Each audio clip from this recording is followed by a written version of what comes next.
Undan tashqari rulga o'tirgan qiz va u qizni olib keldi deb aytilayotgan prodyuser Ahad Qayum. Bu vaziyatda yuqorida aytib o'tganingizdek malakalansa jazo kimga qarab ketishi kerak?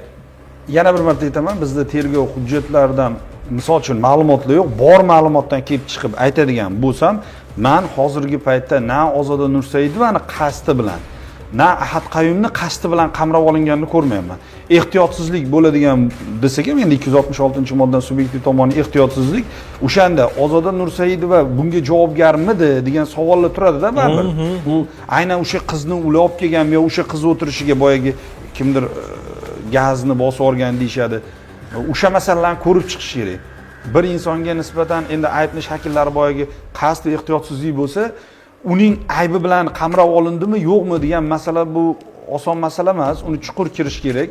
Bir odamni jinoyatda ayblash uchun dalillar yetarli bo'lishi kerak. Endi odamlardan ko'p savollar bo'ladi, aybi bormi yo'qmi deb. Bunga tergov, prokuratura organlari, umuman huquq muhofaza qiluvchi organlar javob beradi. Bu savollarga agarda bir kun kelib tergov hujjatlari ochiqlansa, biz ham hujjatni ko'rib turib o'z bahoyimizni beramiz. Sababi ba'zi holatlarda amaliyotda biz tergov organlarining xulosalari bilan kelishmaymiz.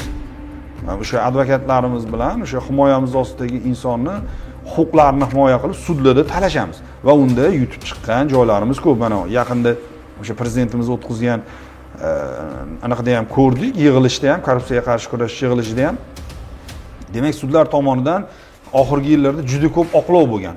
Bu qachon oqlov bo'ladi? Qachonki himoya pozitsiyasida turgan huquqshunoslar va advokatlar tergov organining xulosasi bilan kelishmasa.